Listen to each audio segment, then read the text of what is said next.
long time no see. So summer started, I just got back in the country, do have one class, but I do have a little free time this summer to actually do some mods. And the one I want to take care of is this undercover. Now, if you guys have looked at All Track with RC bumper or seen pictures of my car, you may notice that when you look through here, light shines through and you can see it break the shed underneath. It's not a huge deal, but it's always bugged me.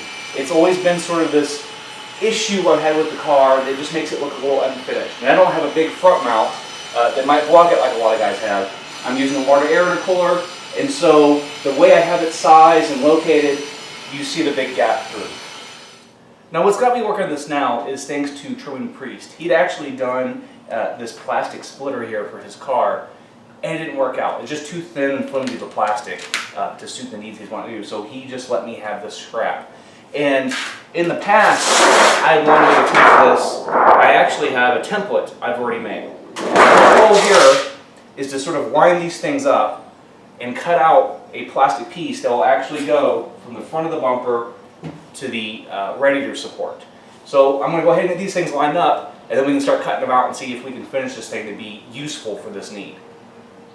So I live under the philosophy of measure 3 times, cut once. Especially when you only have one piece to go with. So I've got the template here. I made a couple adjustments to it based off of what we ran into. It's not a perfect template because for whatever reason it doesn't match the other side. I cut this actually years ago. So I've got this side that does line up, and this is a spare RC bumper cover I have. And you can see how there's sort of a raised area right here under the side vent. So what I'm going to do is it's going to be connected here, and then I want it to connect down there and then go to the back. I may have to make some tweaks as I go, but I think this is sort of what I'm wanting to go with. So what I'm going to probably have to do is do that, fit it, and then figure out my mounting points and tweak from there. After doing a little bit more measurement, I actually have changed my plans a little bit. I found that it was going to be the most difficult to cut the rounded edge out and try to match up all the pre-existing holes.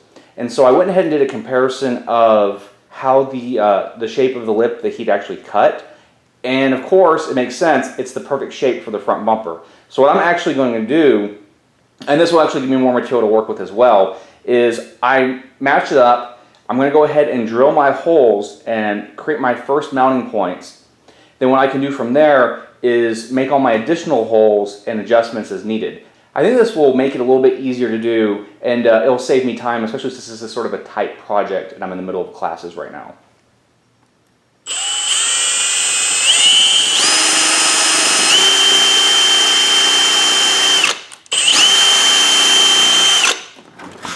So scored my first hole, and I'll go ahead and drill the rest of these, and then we can see how it takes shape from there.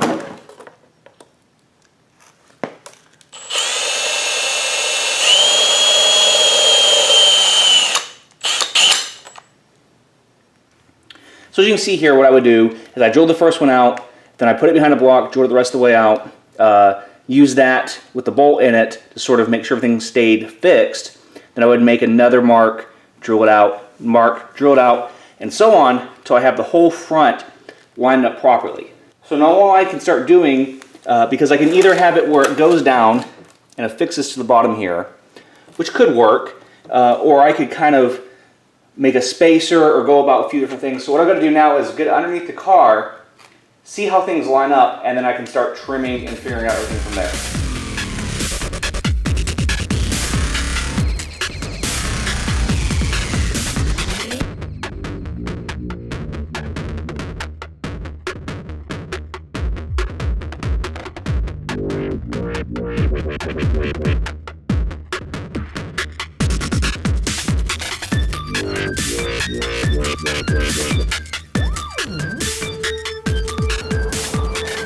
Since I'm in summer session, this didn't take just a couple hours, it actually took a few weeks. And of course there was a little bit of trouble here and there because I used a spare bumper cover, and since it's not attached to the car, it actually is a little bit wider. So some of the mounting points weren't quite the same, which meant once I got in there and got it mounted up, there was a little bit of trial error.